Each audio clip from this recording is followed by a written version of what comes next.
Tommy, take it away.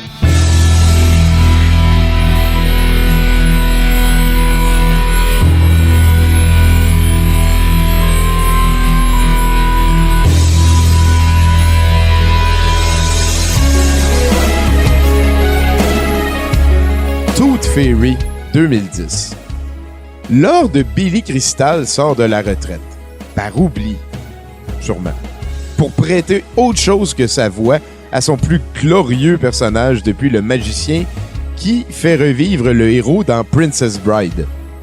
Accompagné du génie qu'est Stephen Marchand, d'un gars qui ne cesse de faire ses preuves ailleurs qu'au grand écran, Seth MacFarlane, et du sac à blagues qu'est La Roche, on se sent déjà sur un porte-avions de l'humour, prêt à envoyer une flotte d'avions de blagues sur notre Pearl Harbor de l'inconscience.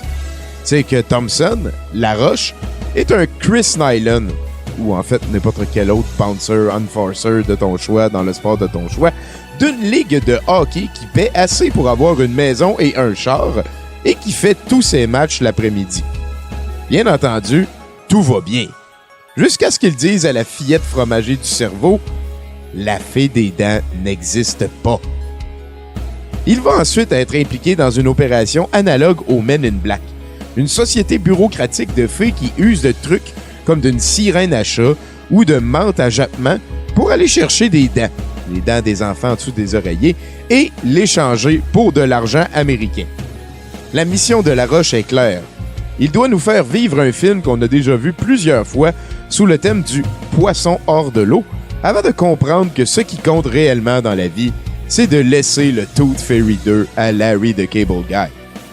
J'ai ri beaucoup plus souvent que je ne l'aurais cru. Peut-être pas de la manière que ceux qui ont fait le film auraient voulu que je rie. C'est un film franchement sans dessein, au point où l'industrie en doit une à la légende de l'humour qu'est Billy Crystal. Un gros kudos à Ashley Judd, c'est la femelle du film. Elle a des gros cheveux. Et son rôle de composition de mère monoparentale aux valeurs violemment à bonne place. Un film qui nous présente un personnage féminin fort qui est jamais ben loin de ses émotions. Moins 5,5, sérieusement.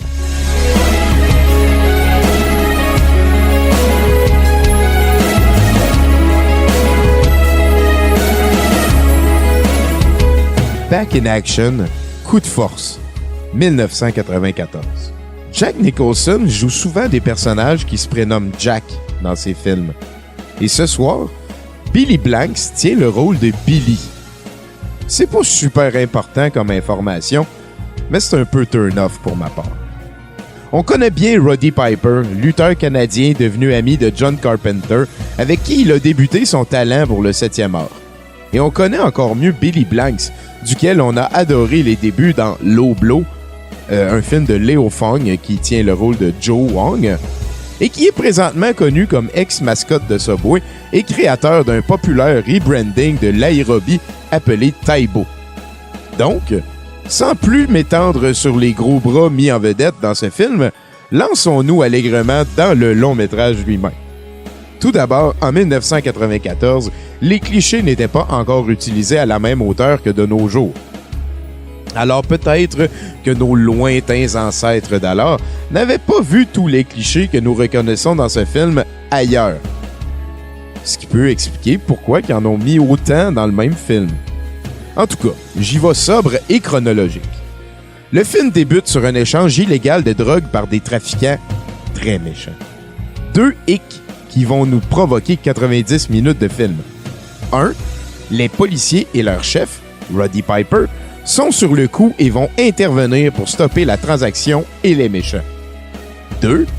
Un des méchants a apporté sa blonde sur le site du deal. Une fille qui est la sœur du personnage de Billy Blanks, qui est en fait un chauffeur de taxi karatéka. Tout ça tient. Au sortir de la séquence initiale, c'est déjà personnel. Billy veut protéger sa sœur à tout prix, alors il la kidnappe et l'amène loin de son chum mafieux. Tandis que Roddy Piper pèse son coéquipier moustachu dans l'intervention policière ratée qui ne provoque que des cadavres et la susmentionnée cause personnelle.